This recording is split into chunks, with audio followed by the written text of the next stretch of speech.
Hey, what's up everybody? This is Ramen Wolf 1485 back again, wishing y'all a happy new year on this January 8th.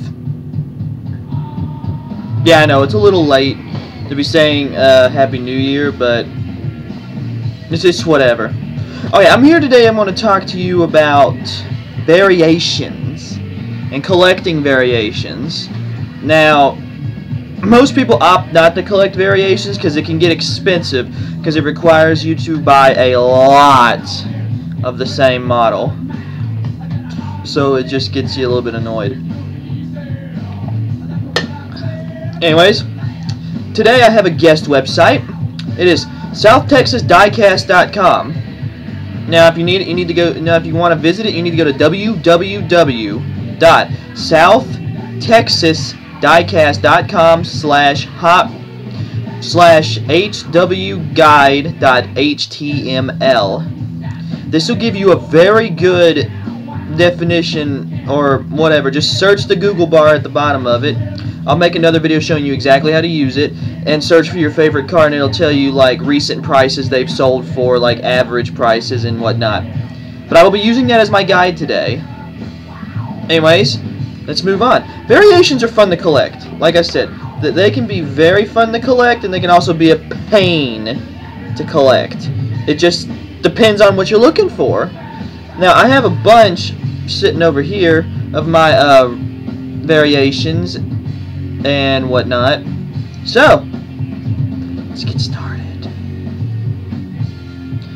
Anyways, first one we are going to talk about today is the... Well, we're going to start. Let's start with what is a variation? Well, a variation could be anything. It could be a wheel. It could be a paint job. It could be just the card itself. So let's start with that. Let's start with a card variation. Now, right here, where'd it go? Oh, there it is. Right here we have the Ferrari F40. Speaking of card variations, this is the exact same car in both packages. Remember that, it is the exact same car. But this one is from about 1988, 89, and this one's from about like 1990, 91, 92, somewhere around there. You see the difference? You see the difference between them? Some people actually collect card variations. Now, there is a card variation out there that came out in the early 90s called the experimental card. These cards' values are usually quadrupled, sextupled, and stuff. So, good luck finding the experimental card variation of pretty much, not this one, but this one. Now, you may wonder, does it matter? Well, yeah, this one came out in about 1988, and this one came about in about 1990. This is collector number 69. But some people collect card variations. Now, same car I have also has what's called a wheel variation, which means it was made also with a different colored wheel. Can you tell the difference? See it? Look at the wheels. The top one has gold. Notice it's also branded gold metal speed, which also makes it another card variation. The bottom one is silver. The top one has gold. Now, we will use my now, some variations are worth more than others. So let's see how much this one's worth. 40. I've already looked at it before. Let's see. 1989. See? That would be this. That would be this one. Got it. That would be this one.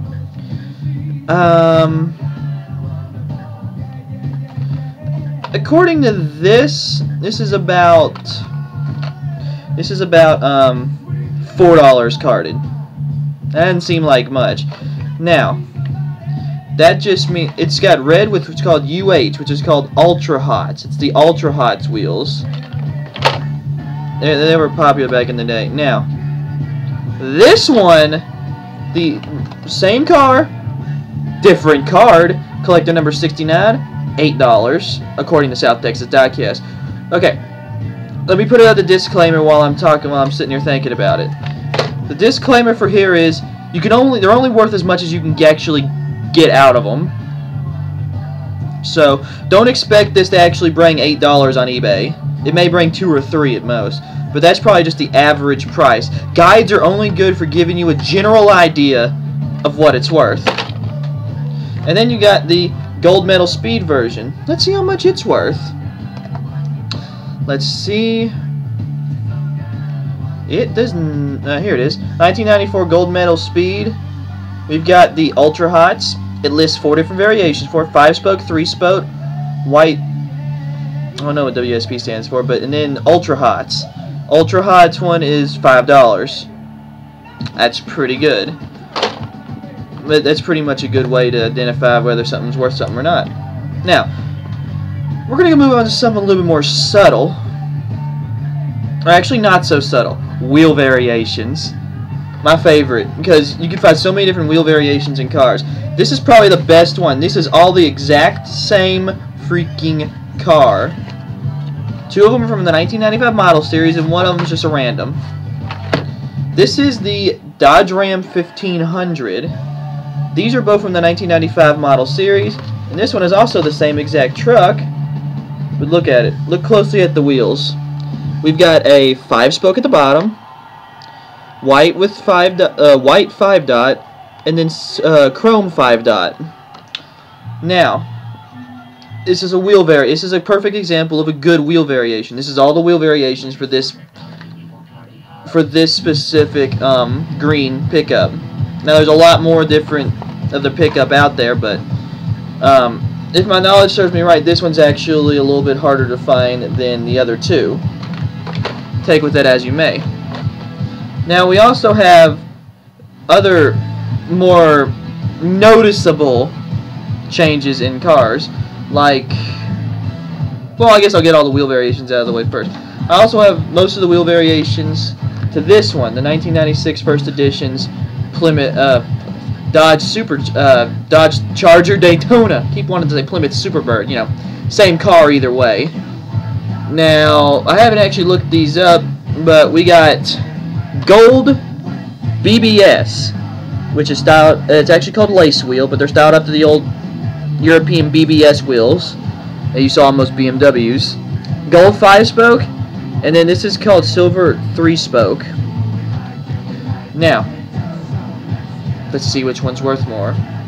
SouthTexasDiecast.com. Show me your stuff. Dodge Charger Daytona.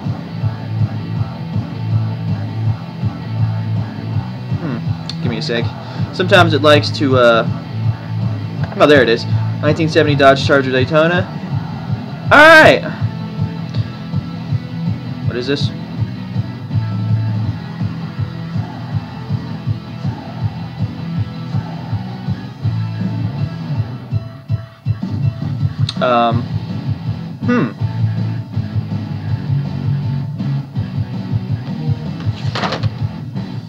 Hang on for a second. This may be something interesting to me. I never thought. Looking at this one, this is red with gold Daytona on the rear. Yep. Gold Hot Wheels logo on side. Yep. Black interior. Nah, never mind. If this was the black interior one, this would be worth about $150. I kind of got my hopes up. This is actually the $5 one. All of them are around $5, $4, and $4, so not much working with that one there. I kind of got my hopes up. Did you see that? Okay. Alright, moving on. This is another good example of variations in colors and interiors. This is the 59 Cadillac. This is the early 90s version. Notice 2 of them have different collector numbers on them. These 2 are collector number 266, and this is 154. Now, collector number means everything. The collector number series 1 through 271 are the ones people look for, usually. 1 and 271 are the 2 hardest to find. 271's worth upwards of $2,700 or more, according to South Texas Diecast here. But, let's see. As far as comparing these go, all I gotta do is type in, hang on, 59 Cadillac, 59 Caddy, 1959 Cadillac convertible. Alright. Oh, darn it. But anyways, this is the white with white walls, collector number 154. As you can tell, $3 it says. It's not horrible, but it's not exactly, you know. And this one says about $7, collect number 266. And then there's another 266, and we got the 7-spoke, and it only says about $4. So, take with that how you want it. But some variations are worth a little bit. This is a good example. I have the other Hot Hub series versions of this, but this is about a $30 car right here. Usually. I mean, they'll sell anywhere from $10 to $30 if you know what you're doing. But this is the Suzuki Quad Racer, and it's got the rarer progressive oval wheels. Now, this is the only instance in where these specific wheels were actually used. I mean, look at them. They're hideous. I picked this up from a sale once. But this is one of my favorite variations because of how odd it is. It's awesome. Another one that's worth a little. This is about a $10, $12 Hot Wheel right here. This is the BMW 850i, mainly because of these wheels. I also have one that has the what's called the Hot Ones wheels. They're seen on most of the newer Hot Ones and older cars and such. Now, moving on. Later years. Now, some of them there's almost no difference between, like this. I mean, price-wise. These are both from the Fire Squad series of the mid-90s. Both of these are the same exact car, they're just two different colors, that's it. That's really the only difference. But neither of these is worth more than the other. I kind of like the green one better, though. More things like this. Variations continue to be shown throughout the generations. This is from about around 2006, 2005, maybe. This is the Pinheads 59 Cadillac, custom 59 Cadillac. See how one's purple and one's pink? They tend to make different variations of different cars just because some people like another color over most other colors. I like the purple one a little bit better. Even though I've had the pink one longer, I found the purple one recently at a sale, so I like the purple one actually better. Then you got ones that aren't so subtle. This is a perfect example. Now, when I first got this, I thought the top one was an error. Turns out this is not. This is actually one of the variations that was released along with it. Now there is one of this if it's missing the Dodge logo on the back of it. See it right there, little bitty thing. If it's missing the Dodge logo, it's worth considerably more. Neither of these are missing the Dodge logo, so I have no luck there. This is from the Bling series in 2003. No, this is not a card variation. This is just a sticker that got stuck on it from whoever bought it, wherever. You know what I mean? Now, I'll show you one of my favorite variations, and I actually have all the color variations, but I'm still after all the wheel variations. This is the Lumina minivan. I've always been addicted to this van. I do not know why. This is one of my favorites. Now, none of them are worth very much. I just always liked how they made them. I also have the red one as well. I'm missing the wheel variations. This thing had like two wheel variations for this one and two for this one. But that's pretty much it. Alright, let's get to some of the more, one more, and then I'll show you one of the most well-known variations. This is a school bus. Well, obviously. You see them? You don't see any difference, do you? Well, in all actuality, this one's interior is made of metal. This one's interior is made of plastic. I picked these both up at a flea market. Pretty cheap, too, might I add. I forget which one's worth more, but I always thought it was pretty cool that they actually did make something like this.